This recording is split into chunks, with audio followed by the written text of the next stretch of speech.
السلام علیکم ورحمۃ اللہ، بسم اللہ الرحمن الرحیم۔ یہودیوں کے دو گروہ تھے ابتدا ہی سے، ان کے دو گروہ تھے، ایک قدیم اور ایک جدید۔ اور قدیم اس بات پر یقین رکھتے تھے کہ ان کا کام اللہ تعالیٰ کی عبادت ہے، خدا کی عبادت ہے، اس کے علاوہ کچھ انہیں دنیا کی معاملات میں دلچسپی نہیں لینی چاہیے۔ لیکن جو جدید گروہ تھا وہ اس بات پر یقین رکھتا تھا کہ پہلے دنیاوی علوم میں مہارت حاصل کرنی چاہیے، اس کے بعد عبادت پر توجہ دینی چاہیے۔ اور یوریسلس جو معاہدہ تھا اس کے مطابق یہودیوں اور غیر یہودیوں کے درمیان ایک بات طے ہوئی تھی کہ یہودی جو ہیں وہ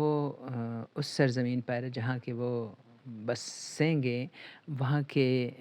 جو حکومت ہے اس سے بغاوت نہیں کریں گے، اور غیر یہودیوں نے ان کے ساتھ یہ معاہدہ کیا تھا کہ وہ ان کو بسنے میں کوئی تکلیف نہیں دیں گے۔ تو 19ویں صدی جب شروع ہوئی تو تب ہی ایک نیشنلزم کا نعرہ بلند ہوا اور بہت سارے ممالک میں یہ نعرہ مقبول ہوا۔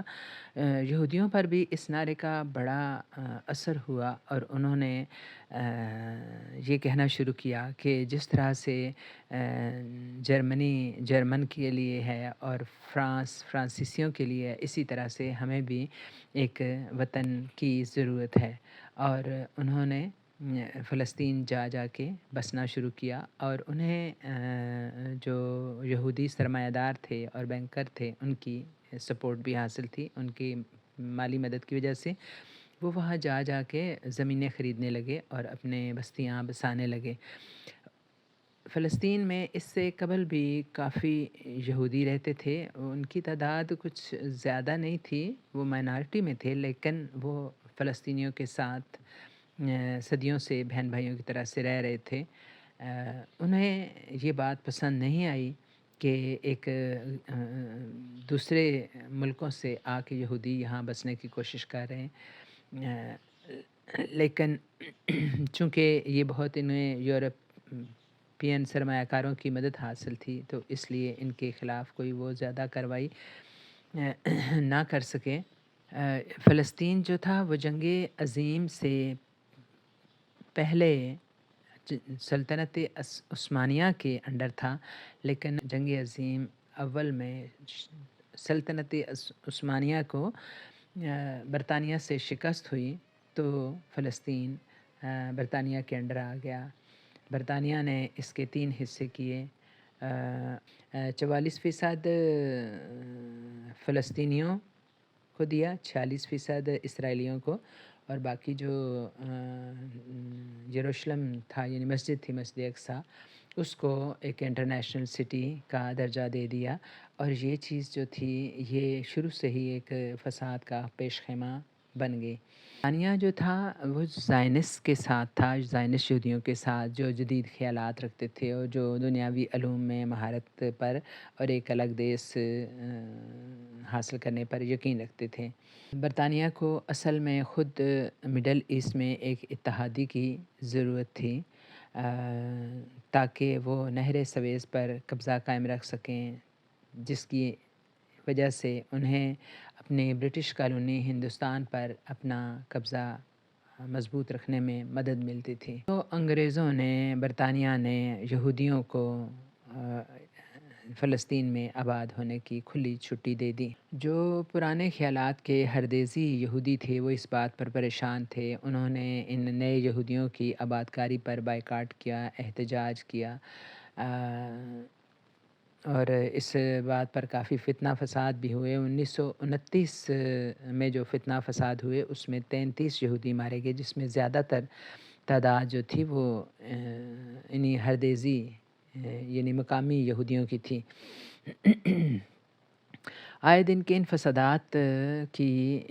وجہ سے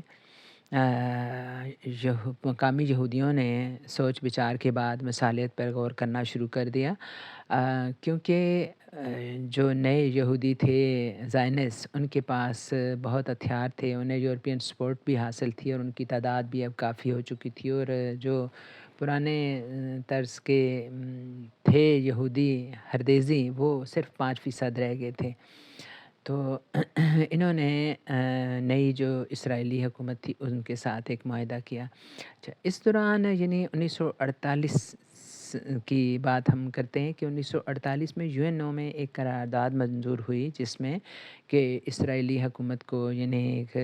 تسلیم کیا گیا، UNO نے تسلیم کیا، اور 2 ریاستی جو فارمولہ ہے اس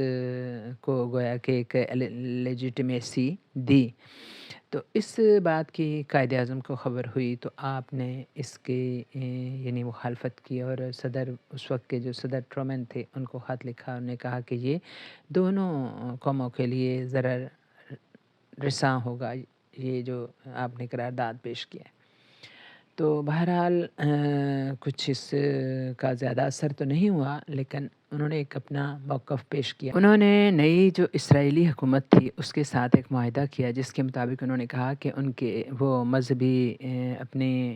عبادات میں مصروف رہیں گے، ان کے جو نوجوان ہوں گے ان کو فوج میں بھرتی نہیں کیا جائے گا۔ ان کی بات منظور کر لی گئی، اور یہ جو حریدی طبقہ ہے، یہ مرد جو ہیں وہ ایک خاص طرح کا جبہ پہنتے ہیں اور فاکس کی اسکن سے بنی ہوئی کیپ پہنتے ہیں، اور مرد اور عورتیں وہ کان کے پاس ایک لٹ جو ہیں وہ چھوڑ دیتے ہیں، یہ ان کی ایک خاص پہچان ہوتی ہے۔ اور مرد جو ہیں وہ جابز نہیں کرتے، صرف عبادت کرتے ہیں، اور عورتیں جو ہیں وہ نوکری کرتی ہیں اور بعض ایک برقع بھی کرتی ہیں، یعنی اپنے آپ کو زیادہ تر چھپا کے رکھتی ہیں، اور یہ لباس جو ہیں وہ پورے ان کو ضروری ہوتا ہے کہ وہ پوری آستینیں پہنیں، اور اپنے جسم کے یعنی نیچے بھی جو ہے وہ ٹخنوں تک اپنا لباس ان کا لمبا ہو۔ اور پھر یہ ہے کہ یہ حریدی لوگ زیادہ جو بچے پیدا کرنے کو مذہبی فریضہ سمجھتے ہیں، تو اس وجہ سے کہا جا رہا ہے کہ اب یہ سیاسی معاملات میں بھی حصہ لیتے ہیں، یہ کبھی نہ کبھی یعنی اس کا اسمبلی کا بھی حصہ ہیں، جو کہ اس وقت کام کر رہی حکومت میں شامل ہونے کا انہیں یہ فائدہ ہوا کہ ان کو حکومت سے فنڈنگ ملتی ہے کافی زیادہ، ان کے اخراجات پورے کرنے کے لیے یعنی خاصی تعداد ہے، اور جو کام نہیں کرتی تو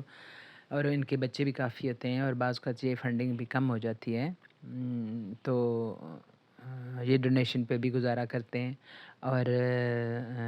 ان کے کچھ لوگ جو ہیں وہ ہیرے کا کاروبار کرتے ہیں، اور وہ بھی کوئی دنیاوی اس سے فائدہ نہیں اٹھاتے، بلکہ اپنے طبقے کو ہی یہ فنڈ کرتے ہیں۔ ان کا ایک مرکز تل ابیب کے پاس ہے، جبکہ دوسرا یروشلم میں بھی آباد ہے۔ تو یہ اپنی شناخت پہ بڑا زور دیتے ہیں، اور وہ کہتے ہیں کہ ہم زائنس کے بجائے مرنا پسند کریں گے۔ کرونا کے دوران انہوں نے ہر قسم کی پابندی سے انکار کر دیا، اور ہر طرح کی ٹیکنالوجی سے دور رہتے ہیں۔ ان کے ہر خاندان میں کم از کم 7-8 بچے ہوتے ہیں، اس وجہ سے ان کی آبادی بڑی تیزی سے بڑھ رہی ہے، اور یہ کہا جاتا ہے کہ یہ پہلے 5% تھے پوری آبادی کا، اب یہ 13% ہو گئے ہیں، اور 2030 میں یہ اندازہ لگایا جا رہا ہے کہ یہ 33% ہو جائیں گے۔ تو آبادی کی اس تیزی سے اضافے پہ حکومت بڑی پریشان ہے، اور وہ یہ دیکھ رہے ہیں کہ یہ ایک یعنی ان کے لیے ایک چیلنج بنتے جا رہے ہیں۔ یہ خدا کی مرضی کے بغیر کوئی ریاست قائم کرنا بلاسفہمی سمجھتے ہیں، اور آزاد فلسطین کے لیے دنیا بھر میں جدوجہد کر رہے ہیں۔ یہ ایک رہنما یاسر عرفات کی جو حکومت تھی اس میں وزیر بھی رہ چکے ہیں۔ آبادی میں اضافہ وہ خطرہ ہے جو اس وقت سیکیورٹی رسک بن چکا ہے، اور جو زائنسٹ یہودی ہیں وہ یہ مطالبہ کرتے ہیں کہ ایسا کیوں ہے کہ ان کے بچے تو جنگ میں جھونکے جا رہے ہیں، لیکن حریدی جو ہیں وہ فوج میں کیوں شامل نہیں ہو رہے۔ یعنی حریدی مقامی جو یہودی ہیں وہ جنگ کے بہت خلاف ہیں، اور وہ اپنے نوجوانوں کو جنگ کے لیے نہیں بھیجتے۔ اس وقت 300 اسرائیلی جو ہیں وہ یہودی زائنسٹ یہودی وہ مارے جا چکے ہیں حالیہ جنگوں میں۔ تو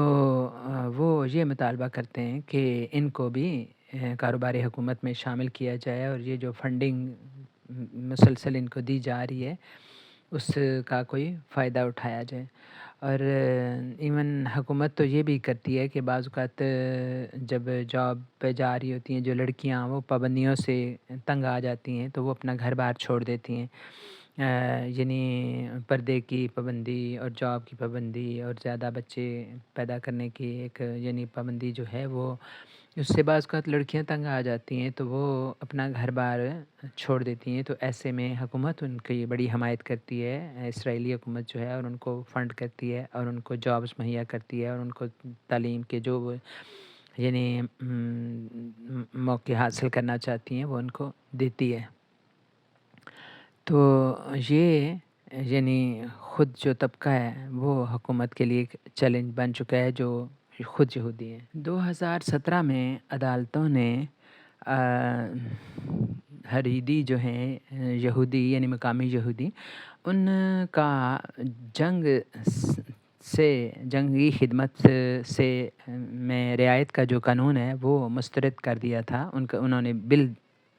ایک پیش کیا تھا حریدی جو یہودی ہیں کہ ہم فوجی خدمت نہیں کریں گے۔ یہ بل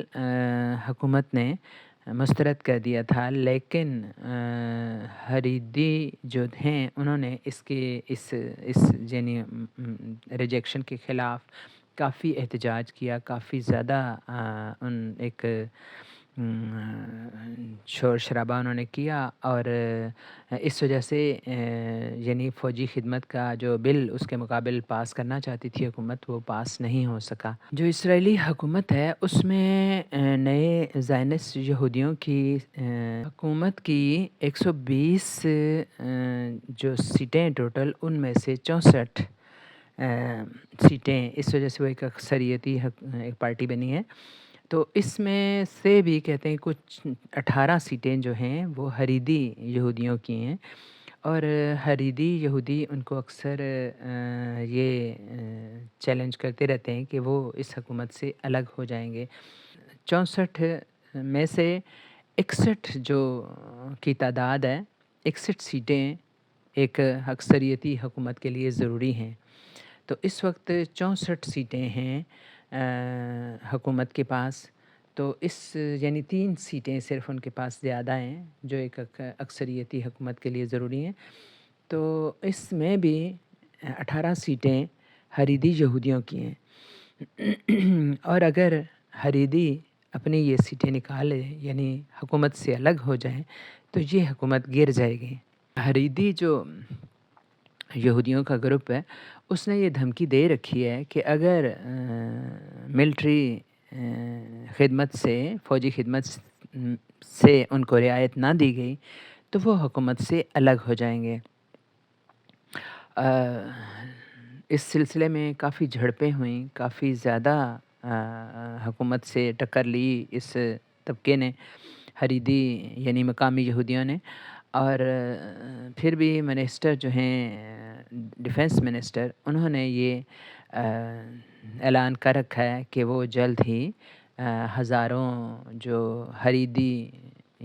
یعنی مقامی یہودی ہیں ان کو وہ چیک اپ کے لیے بلائیں گے، یعنی انہیں بھرتی کیا جائے گا فوج میں، لیکن ابھی تک اس اعلان کو عملی جامہ پہنانے کی ان کو ہمت نہیں ہوئی، کیونکہ حریدی جو یہودی ہیں ان کو مین سٹریم میں شامل کرنا حزب اللہ اور ایران اور لبنان سے بڑا چیلنج ثابت ہو رہا ہے، کیونکہ اگر حکومت نے یہ کوشش کی اور حریدی یہ بات نہ مانے تو اس کا نتیجہ یہی ہوگا کہ حریری حکومت سے الگ ہو جائیں گے اور یہ حکومت گر جائے گی۔ یہ ریاست جو ہے وہ مالی اور ملٹری اور جمہوری کسی طرح سے بھی چل نہیں سکے گی۔ امریکی امداد ہی سے اسرائیل جو ہے وہ شیر بنا ہوا ہے، اور یہ ہے کہ 34 ملین ٹریلین ڈالر کا قرض کہتے ہیں کہ اسرائیل پہ ہے، اور جو کہ ان کی معیشت کے برابر ہے، اور یہ ایک اس وقت ان کے لیے بڑا ہی ایک سوال بن چکا ہے کہ ایک طرف تو ٹرمپ بھی بار بار کہہ رہے ہیں کہ وہ کسی بھی جنگ کا حصہ نہیں بنیں گے، اور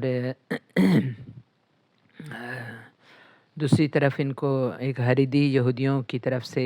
چیلنج پہ چیلنج آئے چلے جا رہے ہیں۔ تو یہ اسرائیلی حکومت ان سارے چیلنجز سے کس طرح سے نبرد آزما ہوگی۔